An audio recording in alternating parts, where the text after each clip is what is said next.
pagi, selamat siang, selamat sore, selamat malam, para frater dan teman-teman sekalian. Perkenalkan, nama saya Salina Angelika Wijaya dari kelas 7D. Pada hari ini saya akan mempresentasikan materi yang saya pilih, yaitu latar sejarah Pancasila dan kelahiran Pancasila. Latar sejarah Pancasila. Pancasila adalah dasar negara yang digali dari nilai-nilai luhur bangsa Indonesia sendiri. Nilai-nilai tersebut berasal dari adat istiadat, budaya, serta nilai-nilai religius yang berkembang dalam kehidupan sehari-hari bangsa Indonesia. Itulah sebabnya nilai-nilai Pancasila dianggap sebagai kearifan lokal atau biasa disebut dengan local wisdom.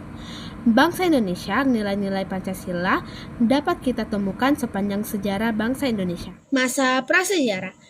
Pada masa prasejarah, nilai-nilai Pancasila tercermin dalam berbagai aktivitas nenek moyang kita.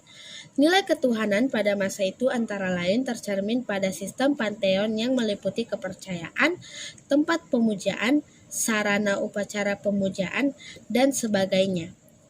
Nilai kemanusiaan tampak antara lain pada sistem penguburan jenazah pada sarkofagus, waruga, serta dalam sistem perdagangan secara barter. Nilai kesatuan tercermin pada kesamaan karakteristik kebudayaan dan juga pada kesatuan bahasa-bahasa di Indonesia sebagai satu rumpun, yaitu Austronesia. Nilai musyawarah tampak pada proses pemilihan pemimpin sesuai prinsip primus inter pares serta pada pengambilan keputusan untuk mengatasi masalah bersama. Sementara itu, nilai keadilan sosial tercermin pada pembagian tugas dan peran berdasarkan kemampuan. Masa kerajaan-kerajaan di Nusantara.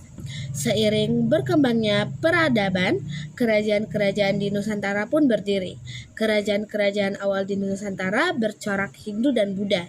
Pada masa itu didirikan berbagai candi, di antaranya Candi Prambanan atau dari agama Hindu dan Candi Borobudur dari agama Buddha. Keberadaan bangunan-bangunan tersebut memperlihatkan kuatnya nilai ketuhanan, kemanusiaan, persatuan, kerakyatan, dan keadilan sosial pada saat itu. Setelah berakhirnya kerajaan-kerajaan bercorak Hindu dan Buddha, hadirlah kerajaan-kerajaan bercorak Islam. Kerajaan-kerajaan tersebut antara lain Kerajaan Samudra Pasai, Aceh, Demak, Pajang, Mataram, Banten, Goa Talo, serta Ternate dan Tidore. Pada masa itu, nilai-nilai ketuhanan, kemanusiaan, persatuan, kerakyatan, dan keadilan sosial berkembang dengan baik. Masa perjuangan melawan penjajah. Pada abad 15 sampai 18, bangsa Eropa gencar menjelajahi samudra. Tujuan awal mereka adalah menemukan negeri penghasil rempah-rempah. Pada saat itu, rempah-rempah merupakan komoditas yang berharga. Penjelajahan samudra ini lantas membawa bangsa Eropa ke Nusantara dan kemudian terjadilah penjajahan bangsa Eropa. Pada masa ini, penjajahan ini timbul berbagai perlawanan. Perlawanan tersebut didorong oleh semangat yang dijiwai oleh nilai ketuhanan, kemanusiaan, persatuan, kerakyatan, dan keadilan. Masa kebangkitan nasional. Penderitaan rakyat Nusantara memicu kritik dari sebagian kalangan di negeri Belanda yang mendesak pemerintah kolonial Belanda memperhatikan nasib pribumi di tanah jajahan. Kritikan ini ditanggapi pemerintah Belanda dengan melaksanakan tuntutan politik etis, yaitu bahwa pemerintah kolonial Belanda bertanggung jawab untuk menyejahterakan rakyat Indonesia. Salah satu program politik etis yaitu perluasan pendidikan dan pengajaran, membuka kesempatan bagi putra-putri Indonesia untuk menganyam pendidikan sehingga muncullah kaum terpelajar.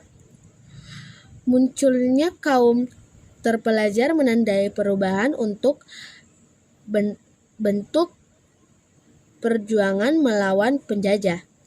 Mereka memelopori perjuangan secara nasional dan dilakukan dengan berbagai cara.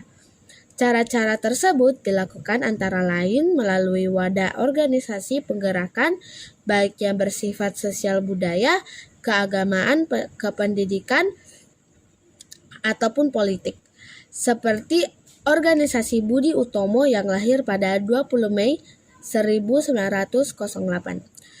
Perjuangan juga dilakukan melalui media cetak seperti tulisan di surat kabar ataupun melalui karya-karya sastra.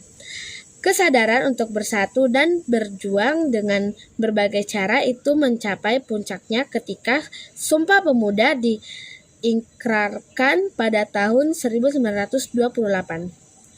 Perjuangan tersebut tentunya didorong oleh nilai-nilai Pancasila, seperti nilai ketuhanan, kemanusiaan, persatuan, kerakyatan, dan keadilan sosial. Semangat perjuangan tersebut makin berkobar, bahkan ketika Jepang menduduki Indonesia, penduduk Jepang menyebabkan penderitaan yang hebat. Tetapi bangsa Indonesia tidak pernah menyerah. Hal ini tentunya tidak terlepas dari semangat yang didasari nilai-nilai Pancasila. Yang kedua, kelahiran Pancasila. Jepang menyerang dan menduduki Hindia Belanda dengan tujuan untuk menguasai sumber daya alam, terutamanya itu adalah minyak bumi. Awalnya kedatangan Jepang disambut baik. Alasannya karena menyerahnya Belanda dianggap sebagai akhir penjajahan.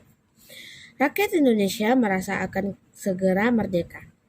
Akan tetapi, pendudukan Jepang ternyata membuat rakyat makin menderita. Penderitaan dan kemiskinan membuat rakyat Indonesia melakukan perlawanan. Dalam perkembangannya, posisi Jepang dalam kampanye Perang Asia Timur Raya makin sulit untuk menarik simpati rakyat.